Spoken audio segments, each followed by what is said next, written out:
Hi, నా పేరు Gautam Ashok, Chatura chess academy chess coach. మనం ఇప్పుడు ఒక గేమ్ అనలైజ్ చేద్దాం. ఇది ఆడిన చెస్ ప్లేయర్స్ వచ్చి ప్రజ్ఞానంద, ఇండియాలో one of the top player, and Magnus Carlsen, world number 1 chess player 10 yearsగా. వీళ్ళిద్దరి మధ్య 2024లో గేమ్ జరిగింది. ఈ గేమ్లో విశేషం ఏంటంటే Praggnanandhaa for the first time classical format of చెస్లో, అంటే లాంగ్ టైం కంట్రోల్ ఉన్న గేమ్ ఫార్మేట్లో వరల్డ్ నెంబర్ 1 అయిన మ్యాగ్నస్ కార్ల్సన్తో విన్ అయ్యాడు. సో ఆ గేమ్ ఎలా జరిగింది అని మనం ఇప్పుడు బ్రీఫ్ అనలైజ్ చేద్దాం. వైట్ సైడ్ నుంచి ప్రజ్ఞానంద ఆడుతున్నాడు, బ్లాక్ సైడ్ వచ్చి మ్యాగ్నస్ కార్ల్సన్ ఆడుతున్నాడు. సో ఫస్ట్ మూవ్ వచ్చేసి E4. ఇంటెన్షన్ ఏంటి అంటే సెంటర్ స్క్వేర్స్ ఇంపార్టెంట్. సో ఆ సెంటర్ స్క్వేర్స్లో ఒక పాన్ ప్లేస్ చేస్తూ ఇంకో స్క్వేర్ని కంట్రోల్ చేస్తూ, బ్లాక్ సైడ్ నుంచి రిప్లై వచ్చేసి Sicilian defence opening. So starting స్టేజ్ని మనం ఓపెనింగ్ అంటాం. ఒక్కొక్క పాన్కి ఒక్కొక్క నేమ్ అయితే ఉంటుంది. సో దీన్ని సిసిలియన్ డిఫెన్స్ అంటాం. ఇంటెన్షన్ ఏంటంటే జనరల్గా వైట్ ప్లేయర్స్ ఏం చేస్తారంటే ఇలాగ పాన్ ఇక్కడ ప్లేస్ చేసి డామినేషన్ చూపించాలనుకుంటారు. బట్ ఈ పాన్ ఏం చేస్తుందంటే స్టిల్ ఒకవేళ కానీ పాన్ వచ్చినా కూడా దాన్ని రీక్యాప్చర్ చేసి సెంటర్ని న్యూట్రలైజ్ చేయడానికి ట్రై చేస్తుంటారు. సో ఆ ఇంటెన్షన్తో. అండ్ వైట్ సైడ్ నుంచి మనం యాక్టివేషన్ చూస్తున్నాం, నైట్ టు F3.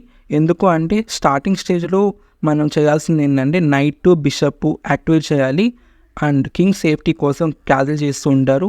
ఇది బేసిక్స్ అనమాట ఓపెనింగ్ స్టేజ్లో మనం చేయాల్సింది. బ్లాక్ సైడ్ నుంచి రిప్లై చూద్దాం, E6.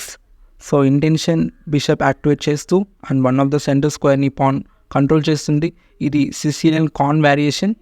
సో ఇంకా మనం గేమ్ కంటిన్యూ చేద్దాం.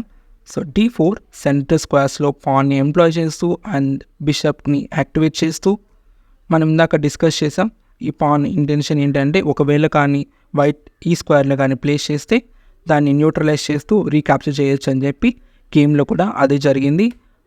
Pan takes pan and white side నుంచి రిప్లై వచ్చేసి నైట్ ఇంటూ D4. సరే నేను రీప్లేస్ చేస్తాను నా నైట్ అని చెప్పి నైట్ అయితే సెంటర్ స్క్వేర్స్లో ప్లేస్ అయింది. A6. సో నైట్ని ఫ్యూచర్లో ఇటువంటి స్క్వేర్స్కి అలో చేయకుండా, బిషప్ కూడా అటువంటి స్క్వేర్స్కి అలో లేకుండా వైట్ సైడ్ నుంచి రిప్లై వచ్చేసి బిషప్ టు D3. అంటే ఆ బిషప్ని యాక్టివేట్ చేస్తూ మనం ఇందాక చెప్పుకున్నాం స్టార్టింగ్ స్టేజ్లో మైనర్ పీసెస్ని యాక్టివేట్ చేయాలి. సో మనం ఆల్రెడీ వైట్ సైడ్ నుంచి నైట్ని బిషప్ని యాక్టివేట్ చేసాం. ఇంకా మనకు మిగిలింది ఏంటంటే ఈ నైట్ ఈ బిషప్ని యాక్టివేట్ చేయాలి, కింగ్ కోసం క్యాజలింగ్ కూడా చేయాలి. ఓకే, ఇప్పుడు బ్లాక్ సైడ్ నుంచి రిప్లై ఏంటంటే queen to C7. So anyway నేను ఇందాక చెప్పినట్టు దీన్ని సిసిలియన్ కాన్ వేరియేషన్ అంటాం. సో ఇక్కడ మీకు ఒక డౌట్ రావచ్చు, ఓపెనింగ్ స్టేజ్ కదా, ఓపెనింగ్ స్టేజ్లో బ్లాక్ నైట్ బిషప్ని యాక్టివేట్ చేయాలి, నైట్ బిషప్ని యాక్టివేట్ చేయాలి, బట్ ఎందుకు ఇక్కడ క్వీన్ యాక్టివేట్ అయింది? బట్ ఒక ఎక్సెప్షన్ ఉంది, క్వీన్ యాక్టివేట్ చేయొచ్చు కానీ ఈ కండిషన్ అయితే అప్లై అవ్వాలి. ఏంటి అంటే నార్మల్గా క్వీన్ ఎందుకు యాక్టివేట్ చేయొద్దు అంటారంటే, సో ఫర్ సపోజ్ బ్లాక్ కానీ క్వీన్ కానీ మరీ టూ మచ్గా బయటికి తీసుకొచ్చుంటే వైట్ ప్లేయర్ క్వీన్నే టార్గెట్ చేసి అటాక్ చేస్తూ మన ఆర్మీని అంతా యాక్టివేట్ చేసేసేవాళ్ళు. బట్ ఈ స్క్వేర్లో ఏమవుతుందంటే క్వీన్ యాక్టివేట్ అయినా కూడా మన ఆర్మీ ఎవ్వరు కూడా ఆ క్వీన్ని అటాక్ చేయలేరు, దాన్ని అడ్వాంటేజ్గా మార్చుకోలేరు. అండ్ మోర్ ఓవర్ ఇది ఫ్లెక్సిబుల్ మూవ్ అనమాట.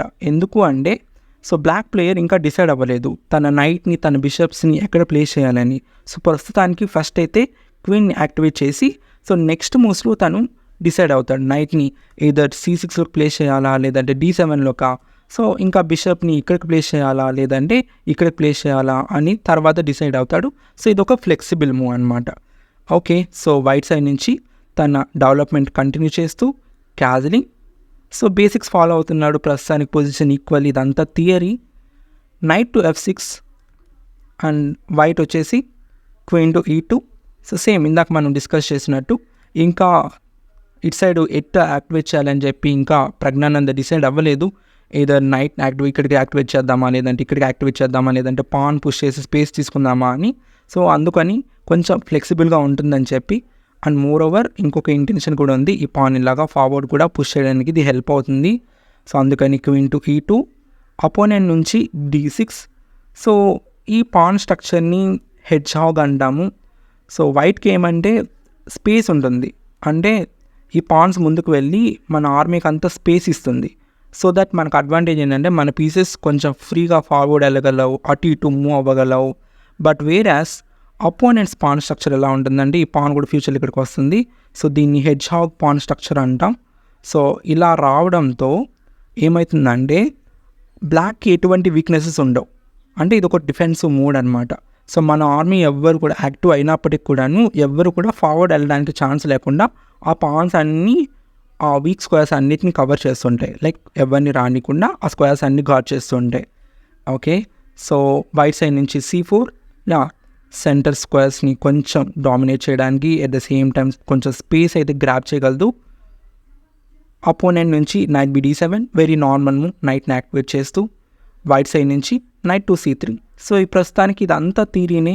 సో ఇక్కడ స్పెషల్గా ఏం జరగలేదు, జస్ట్ వాళ్ళ ఆర్మీని యాక్టివేట్ చేస్తున్నారు. అండ్ ఇప్పుడు బ్లాక్ సైడ్ నుంచి reply knight to E5. So bishop మీద striking, at the same time ఈ పాన్ మీద కూడా ఇప్పుడు చూడండి దీని మీద 2 అటాకర్స్ ఉన్నాయి. సో ఇక్కడ వన్ ఆఫ్ ద రీజన్ ఏంటి అంటే వైట్కి స్పేస్ ఉందన్నమాట. ఈ స్పేస్ని మెయింటైన్ చేయడానికి వైట్కి ఎక్కువ ఆర్మీ అవసరం. బట్ వేరాస్ బ్లాక్కి ఈ పాన్స్ అన్నీ లైక్ స్ట్రక్ అయిపోయినట్టున్నాయి. సో కొంచెం స్పేస్ తక్కువ ఉంది. ఇలాంటప్పుడు వాళ్ళ ఆర్మీకి అంత ఫ్రీడమ్ ఉండదు. జనరల్గా స్పేస్ తక్కువ ఉంటే ఏం సజెస్ట్ చేస్తారంటే వీలైనంత ఆర్మీని ఎక్స్చేంజ్ చేయండి అని సజెస్ట్ చేస్తారు. సేమ్ అది కూడా ఒక reason. At the same time ఈ బిషప్ని ఎక్స్చేంజ్ చేయడానికి. సో ఒకవేళ కానీ రైట్ నా బిషప్ పక్కకు వెళ్దామంటే అది కుదరదు, ఎందుకంటే ఈ పాన్ మీద ఆల్రెడీ డబుల్ అటాక్ ఉంది. ఓకే, వైట్ సైడ్ నుంచి రిప్లై వచ్చేసి H3. ఇన్ ద ఫ్యూచర్ ఈ నైట్స్లో ఏది నైట్ కూడా ఇక్కడికి రాకుండా ఆపడానికి రిస్ట్రిక్ట్ చేస్తూ ఏదైనా మన ఆర్మీని అయినా యాక్టివేట్ చేయొచ్చు, లేదంటే అపోనెంట్ ఆర్మీని రాకుండా అయినా రిస్ట్రిక్ట్ చేయొచ్చు. ఇదే మనం అపోనెంట్ నుంచి స్టార్టింగ్లో పాన్ మూవ్స్ ఆడారు కదా, సో తను ఏంటంటే ఇన్ ద ఫ్యూచర్ ఈ నైట్స్ ఎవ్వరు కూడా ఇక్కడికి రాకూడదు అన్నట్టు ఒక పాన్ మూవ్ అయితే ఆడారు. సేమ్ అదే స్ట్రాటజీ, సిమిలర్ స్ట్రాటజీ H3. జనరల్గా థియరీ ప్రకారం అయితే most of the players bishop E7 చేసి ఆ తర్వాత క్యాజిల్ చేస్తూ ఉంటారు. బట్ మ్యాగ్నస్ ప్రస్తుతానికి B6 ఆడాడు. ఇంటెన్షన్ ఇన్ ద ఫ్యూచర్ ఈ బిషప్ని ఇలా యాక్టివేట్ చేస్తూ ఈ పాన్ మీద ప్రెషర్ పెట్టాలని, ఈ డయాగ్నల్ని కంట్రోల్ చేయాలని. అండ్ ఇందాక మనం అనుకున్నట్టు ఇప్పుడు చూడండి పాన్ స్ట్రక్చర్ ఎలా ఉందో. సో ఈ పాన్ స్ట్రక్చర్ని హెడ్జ్ హాగ్ అంటాం. దీంట్లో ఉన్న అడ్వాంటేజ్ ఏంటి అంటే మీరు ఏ ఓపెనింగ్కి అగేన్స్ట్ అయినా ఈ హెడ్జ్ హాగ్ అయితే ఆడచ్చు. ఇది డిఫెన్సివ్ మోడ్గా ఉంటుంది, అంటే వీక్నెస్లు అయితే ఉండవు.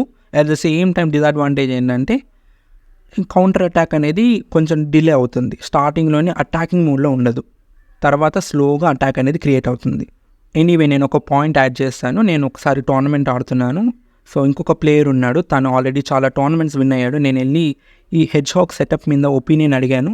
తను ఏం చెప్పాడంటే ఈ హెడ్జ్ హాగ్ అనేది నీకు స్టార్టింగ్లో అంత అగ్రెసివ్గా కనిపించకపోవచ్చు, బట్ ఇది ఎలా ఉంటుందంటే ఒక స్ప్రింగ్ని మనం కంప్రెస్ చేస్తే, అంటే అలా నొక్కి పట్టుకొని సడన్గా ఒకసారి రిలీజ్ చేస్తే ఎంత ఎనర్జీ అయితే ప్రొడ్యూస్ చేయగలదో ఇది కూడా అంతే.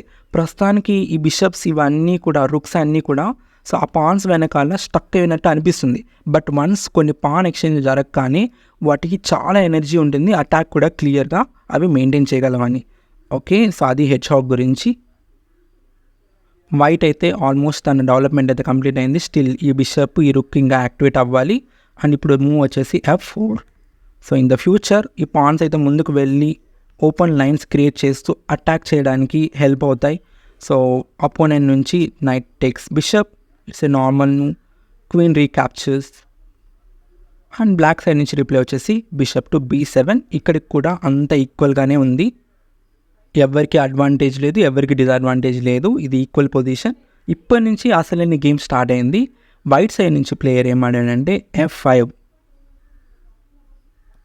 ఓకే, ఒకవేళ కానీ black player pawn takes pawn ఆడితే నైట్ వెళ్ళి రీక్యాప్చర్ చేసి డామినేట్ చేయగలదు. అండ్ జనరల్గా రిప్లై ఏం ఎక్స్పెక్ట్ చేస్తామంటే ఇలాగ పాన్ ఇలా పుష్ చేయాలి, సో దట్ ఏమవుతుందంటే నైట్ పక్కకు వెళ్ళిపోతుంది. అండ్ ఇక్కడ మేబీ ఎక్కడికైనా వెళ్ళొచ్చు. బట్ ఇక్కడ చూస్తే పొజిషన్ ఏంటంటే వైట్ ప్లేయర్ ఏమో లైట్ కలర్స్ డామినేట్ చేస్తున్నాడు, బ్లాక్ ప్లేయర్ ఏమో డార్క్ కలర్ స్క్వేర్స్ని డామినేట్ చేస్తున్నాడు. స్టిల్ అది ఈక్వల్. బట్ ఇక్కడ మ్యాగ్నస్ కొంచెం డిఫరెంట్గా ట్రై చేశాడు. ఇన్స్టెడ్ ఆఫ్ E5 తను ఏం ఆడాడంటే క్వీన్ టు D7 ఆడాడు. సో ఇంటెన్షన్ ఏంటి? సో ఇందాక E5 ఆడితే నార్మల్ పొజిషన్, ఇక్కడ నేను కొంచెం పొజిషన్ని కాంప్లికేట్ చేస్తాను, సో దాని తర్వాత నేను విన్ అవ్వడానికి ట్రై చేస్తాను అని అనుకుని ఉంటాడు. So of course Magnus Carlsen 10 years పాటు వరల్డ్ నెంబర్ 1 విన్ అవ్వడం తనకంటే ఎవరికి బాగా రాదు.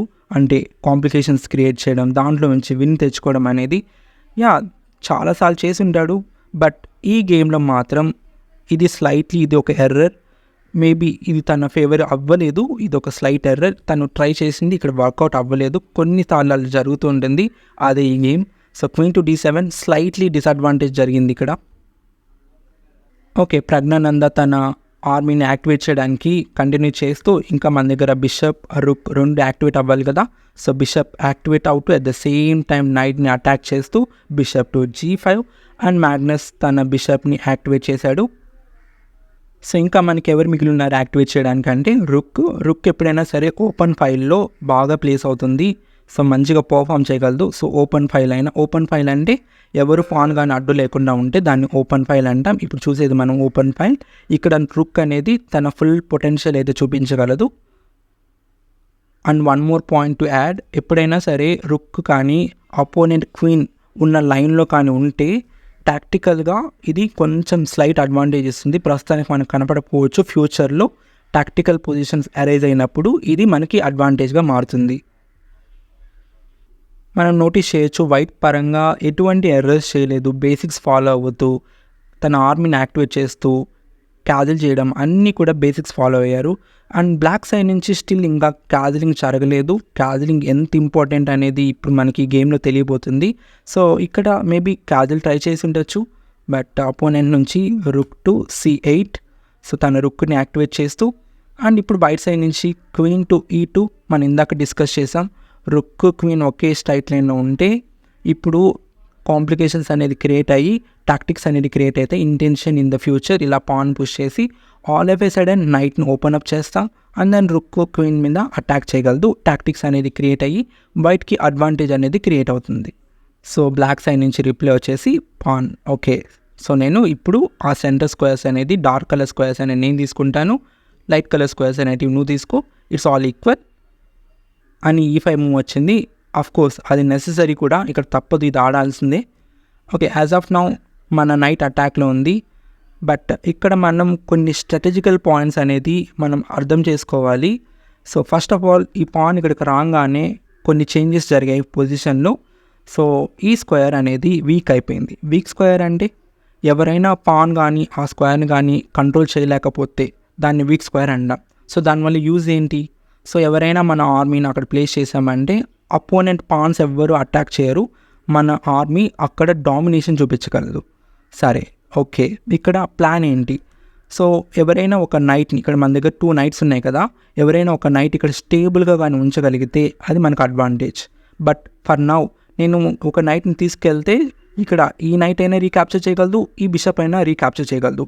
అంటే ఇక్కడ 2 డిఫెండర్స్ ఉన్నారు. సో అందుకని వైట్ ప్లేయర్ ఏం చేశాడంటే ఫస్ట్ ఈ నైట్ని అయితే ఎలిమినేట్ చేసేసాడు. సో స్ట్రాటజికల్గా ఇది అడ్వాంటేజ్ తెచ్చుకోవడానికి దారి తీస్తుంది. ఫస్ట్ బిషప్ టేక్స్ నైట్, ఖచ్చితంగా తను రీక్యాప్చర్ చేయాలి. ఒకవేళ పాన్తో రీక్యాప్చర్ చేస్తే ఇక్కడ మన బిషప్ రీక్యాప్చర్ చేసి అడ్వాంటేజ్ మనం ఉంటాం. సో ఆబ్వియస్లీ తను రీక్యాప్చర్ చేయాలి. ఇప్పుడు చూడండి, మనం యాజ్ ఆఫ్ నో మన నైట్ అటాక్లో ఉంది, బట్ ఫ్యూచర్లో మన ప్లాన్ ఏంటంటే సో 2 నైట్స్ ఇక్కడ ఈ స్క్వేర్లోకి వెళ్ళడానికి ట్రై చేస్తాయి. బట్ ఒక్క బిషప్ ఒక నైట్ని క్యాప్చర్ చేయగలదు, ఇంకొక నైట్ని ఇంకొక బిషప్ క్యాప్చర్ చేయలేదు. సో ఇక్కడ మూవ్ వచ్చేసి నైట్ టు c2. ఇంటెన్షన్ ఏంటో మీకు క్లియర్గా అర్థమైపోతుంది. సో తన ఇంటెన్షన్ ఏంటంటే ఈ వీక్ స్క్వేర్లో ప్లేస్ చేయాలని. ఒక నైట్ వచ్చి ఇక్కడికి ప్లేస్ అవుతుంది అండ్ ఫ్యూచర్లో ఈ స్క్వేర్కి వెళ్తుంది. ఒకవేళ కానీ ఆ బిషప్ దీన్ని క్యాప్చర్ చేసినా కూడా ఈ నైట్ వెళ్ళి రీప్లేస్ అవుతుంది. సో వన్స్ ఆ నైట్ రీప్లేస్ అయిన తర్వాత ఈ బిషప్ ఈ నైట్ని ఏం చేయలేదు, ఎందుకంటే అది డార్క్ కలర్ బిషప్, ఈ నైట్ ఏమో లైట్ కలర్స్లో ప్లేస్ అయింది. అండ్ మోర్ ఓవర్ ఇంకా ఎవ్వరూ దాన్ని క్యాప్చర్ చేయలేదు. ఫర్ సపోజ్ రుక్ వచ్చి ఈ నైట్ని క్యాప్చర్ చేద్దామంటే రుక్ 5 పాయింట్స్ వర్త్, నైట్ ఏమో 3 పాయింట్స్ వర్తే. ఈ బిషప్ డార్క్ కలర్లో ఉంది కాబట్టి impossible. So that night strong అక్కడ ప్లేస్ అయ్యి కాన్స్టాంట్గా గేమ్ మొత్తం కూడా మనకు అడ్వాంటేజ్ ఇస్తుంది. సో అది ప్లాన్ ఇక్కడ నైట్ టు c2. సో ఫ్యూచర్లో నైట్ e3కి వచ్చి ఇక్కడ ప్లేస్ చేయాలని. అండ్ నౌ మ్యాగ్నస్ కార్ల్సన్ ఈ పాన్ మీద ప్రెషర్ పెడుతూ queen to c6 and white side నుంచి రిప్లై వచ్చేసి మన ప్లాన్ ప్రకారం night to e3. So as usual మనం ఫ్యూచర్లో పాన్కి ఇలాగా ప్రొటెక్షన్ ఇచ్చుకొని మన నైట్ అయితే ఇక్కడ స్క్వేర్లో ప్లేస్ చేయాలని. అండ్ డెఫినెట్లీ మనకైతే కాన్స్టాంట్ అడ్వాంటేజ్ అయితే ఉంటుంది. సో ఆ ప్లాన్ని ఆపుదామని చెప్పి బిషప్ ఇలా వచ్చింది ఇంటెన్షన్, ఈ నైట్ని క్యాప్చర్ చేసేద్దామని చెప్పి. So bishop to g5 and white side నుంచి రిప్లై వచ్చేసి రైట్ నౌ నైట్ అయితే వెళ్ళడానికి కుదరట్లేదు, ఎందుకంటే ఈ పాన్ ఇంకా వీక్గా ఉంది కాబట్టి. సో వైట్ సైడ్ నుంచి రిప్లై వచ్చేసి king to h1, so that king ఒక సైడ్కి వెళ్ళిపోయి ఫ్యూచర్లో అపోనెంట్ నుంచి అటాక్స్ ఏమీ రాకుండా ఉండడానికి ఒక సేఫ్ జోన్లోకి వెళ్ళిపోయింది. అండ్ అపోనెంట్ రిప్లై వచ్చేసి బిషప్ టేక్స్ నైట్. మనం ఇందాక డిస్కస్ చేసాం, ఆ బిషప్ కానీ వదిలేసాం, ఆ నైట్ని కానీ ఆ బిషప్ క్యాప్చర్ చేయకపోతే స్ట్రాంగ్ స్క్వేర్కి వెళ్ళి ప్లేస్ అయిపోతుంది. So bishop takes, queen 3 capture చేసింది. అండ్ అపోనెంట్ రిప్లై వచ్చేసి f6. ఇక్కడ చాలా రీజన్స్ ఉన్నాయి. నెంబర్ 1, ఒకవేళ కానీ క్వీన్ ఇలా రీక్యాప్చర్ చేసింది అనుకోండి, మన పాన్ ఇలా ఫార్వర్డ్ వెళ్తుంది. ఒకవేళ కానీ ఈ పాన్ ఇలా వచ్చిందంటే క్వీన్ ఇక్కడికి వెళ్ళిపోయి చాలా చాలా స్ట్రాంగ్ పొజిషన్ అయిపోతుంది. ఒకవేళ కానీ పాన్ ఇలా పుష్ చేసినప్పుడు ఇది తిరిగి క్యాప్చర్ చేస్తే మనం ఆ రుక్కెళ్ళి రీక్యాప్చర్ చేస్తుంది అండ్ కంప్లీట్లీ ఆ కింగ్ సైడ్ డెస్ట్రాయ్ అయిపోతుంది. కింగ్ సేఫ్టీ ఉండదు, క్యాజిల్ చేయడానికి ఉండదు. వైట్కి డెఫినెట్లీ అది అడ్వాంటేజ్. సో దట్ అందుకని ఏం చేశాడంటే మ్యాగ్నస్ f6 ఆడాడు. వైట్ సైడ్ నుంచి రిప్లై వచ్చేసి పాన్ ఇలాగ ఫార్వర్డ్, సో దట్ ఆ పాన్కి మనం కాన్స్టెంట్ ప్రొటెక్షన్ అయితే ఇచ్చేసాము. అండ్ అపోనెంట్ రిప్లై వచ్చేసి కొంచెం కౌంటర్ అటాక్ క్రియేట్ చేస్తూ, అంటే ఈ పాన్సే టార్గెట్, వీటిని కొంచెం విడగొట్టి ఈ పాన్స్ మీద అటాక్ చేయాలి. సో అందుకోసం పాన్ మీద పాన్ అటాక్ చేస్తూ b5 ఇటు సైడ్ కొంచెం కౌంటర్ ప్లే క్రియేట్ చేసుకుందామని చెప్పి. వీరస్ వైట్ రిప్లై వచ్చేసి ఓకే, సో నా నైట్ బెస్ట్ స్క్వేర్లోకి వెళ్ళాలని నేను కోరుకుంటున్నానని చెప్పి, సో పీసెస్ని వీలైనంత వరకు అటాకింగ్ స్క్వేర్స్లో ప్లేస్ చేయడానికి knight to d5. Opponent reply వచ్చేసి queen to c5, queen exchange offer చేస్తూ as very logical, black side నుంచి ఇది కరెక్టే. ఎందుకంటే వైట్కి అటాకింగ్ చేసే ఛాన్సెస్ ఉన్నాయి. సో అటాకింగ్లో కీ రోల్ ప్లే చేసేది ఎవరు అంటే క్వీన్, వేరేస్ అటాక్ చేసే వాళ్ళకి queen important. And more over వాళ్ళ కింగ్ సైడ్ కొంచెం వీక్గా ఉంది. చూడండి, ఈ డయాగ్నల్ అంతా ఓపెన్ అయింది అండ్ ఈ పాన్ వీక్. సో మనం అటు సైడ్ అటాక్ చేయొచ్చు. సో అటాకింగ్ చేసేవాళ్ళు జనరల్గా క్వీన్ ఎక్స్చేంజ్కి అయితే ప్రిఫర్ చేయరు, ఎందుకంటే అదే కదా కీ మెయిన్ అటాక్ చేయడానికి.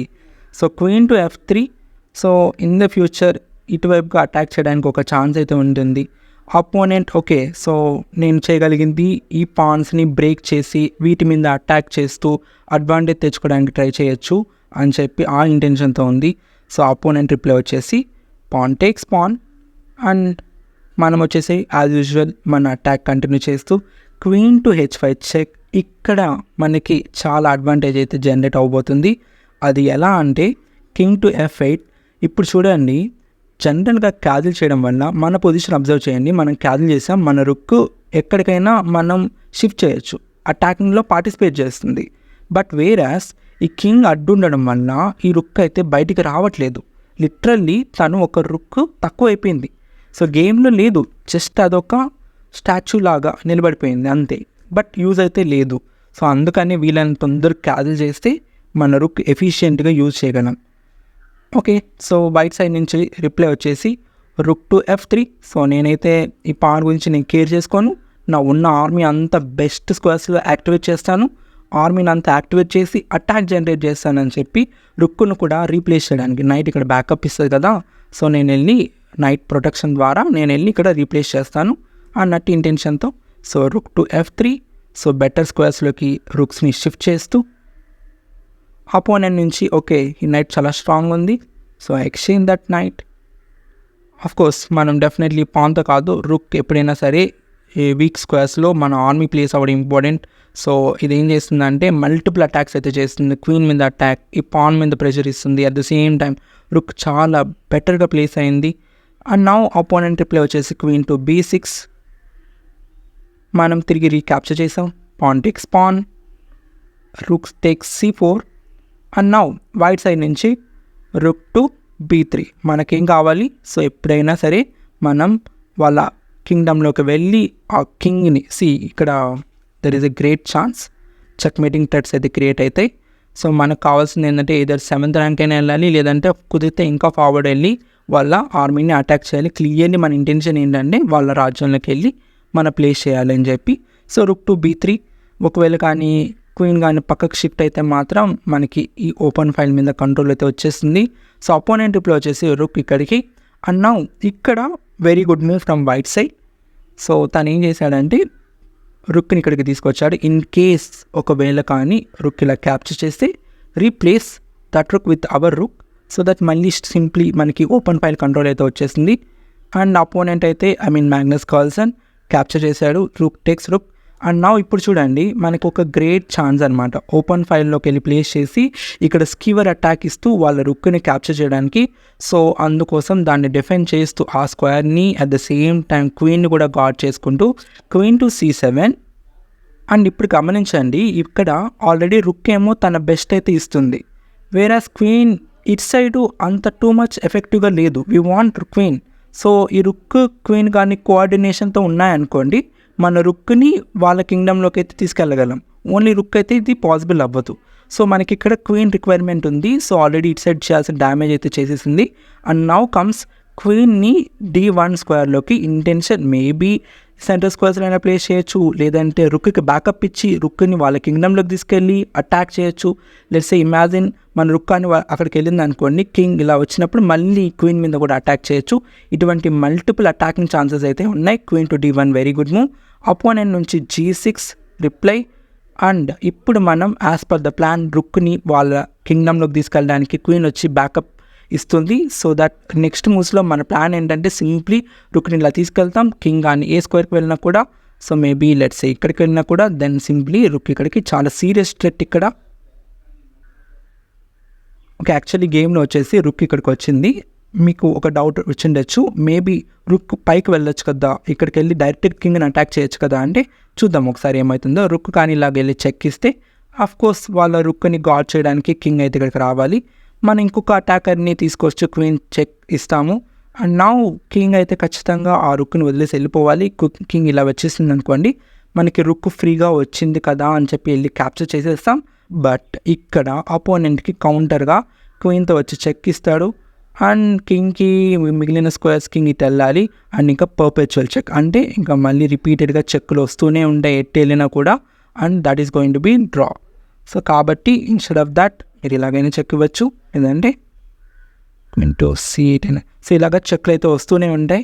సో అది వర్కౌట్ అవ్వదు. కాబట్టి ఇక్కడ ప్రజ్ఞానంద ఇన్స్టెడ్ ఆఫ్ దట్ ఇంకొక వేరియేషన్కి వెళ్ళాడు, that is rook to B7. రుక్ ఇక్కడికి రావడానికి రీజన్ ఏంటంటే కింగ్ ఇంకా పైకి రావడానికుండా ఆపేస్తూ అట్ ద సేమ్ టైం ఆ రుక్ కూడా అలా స్టక్ అయిపోయి ఉంటుంది.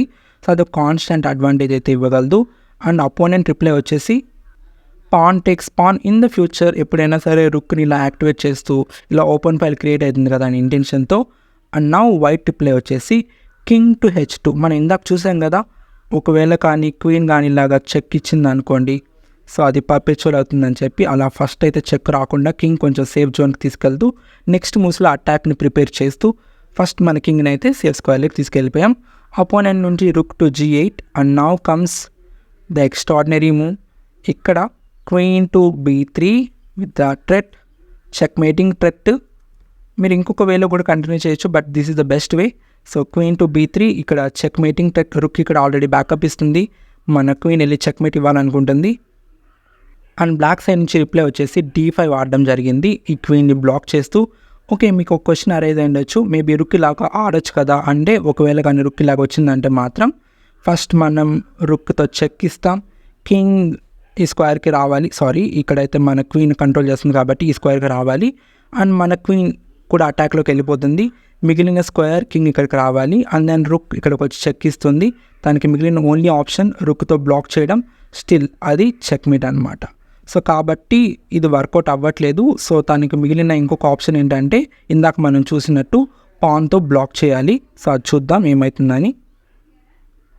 అండ్ నౌ ఇక్కడ వైట్ సైడ్ నుంచి మూవ్ వచ్చేసి rook takes pawn, preparing for the ladder checkmate. అంటే ఒక రుక్ ఇక్కడ గార్డ్ చేస్తుంది, ఇంకొక క్వీన్ వచ్చేసి ఇలా చెక్ ఇచ్చి చెక్మేట్ చేస్తుంది.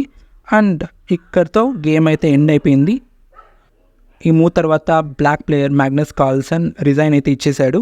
ఇంకా డిఫెండ్ చేయడానికి పాసిబుల్ లేదు. లెట్స్ సే తను క్వీన్ ఇక్కడికి రాకుండా ఆ క్వీన్తో ఇలా నేను రావచ్చు కదా అనుకుంటే సింప్లీ మన క్వీన్ వెళ్ళి చెక్ ఇస్తుంది అండ్ కింగ్ ఇక్కడికి వెళ్ళాల్సి వస్తుంది. అండ్ మన క్వీన్ క్లోజెస్ట్ స్క్వేర్కి వచ్చి రుక్ బ్యాకప్ ఇస్తుంది కదా, చెక్మేట్ చేసే వచ్చి ఇంకా చాలా వేస్ ఉన్నాయి. So that's why Magnus Carlsen అయితే రిజైన్ అయితే ఇచ్చేశాడు. Perfect game by Praggnanandhaa.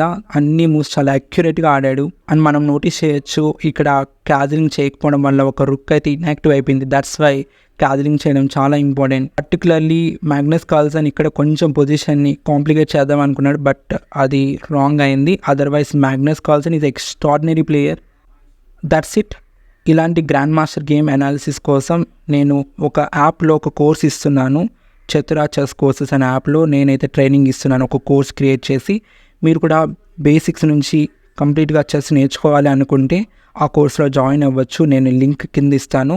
So దాంట్లో మీకు కొన్ని ఫ్రీ లెసన్స్ ఉంటాయి. దాని తర్వాత మీకు ఇంకా ట్రైన్ అవ్వాలి అనుకుంటే అక్కడ సబ్స్క్రిప్షన్ చేసుకొని మీరు కూడా ట్రైన్ అవ్వచ్చు. అండ్ నా నెంబర్ కూడా ఇస్తాను. ఇన్ కేస్ ట్రైనింగ్ పరంగా ఏమన్నా క్వశ్చన్స్ ఉంటే మీరు ఆ నెంబర్కి కాంటాక్ట్ అవ్వచ్చు. కోర్సులో భాగంగా మనం ఆల్మోస్ట్ చాలా ఎలిమెంట్స్ అయితే డిస్కస్ చేస్తాం. Tactics, strategy, openings, grand master game analysis, calculation అని డిఫరెంట్ మనం నేర్చుకుంటాం. బేసిక్స్ నుంచి స్టార్ట్ చేస్తాం. మంచి training programme. Everyone can enrol. ప్రతి ఒక్కరికి యూజ్ అవుతుంది. ఓకే, నెక్స్ట్ వీడియోలో మళ్ళీ కలుద్దాం. Until then take care. Bye. See you.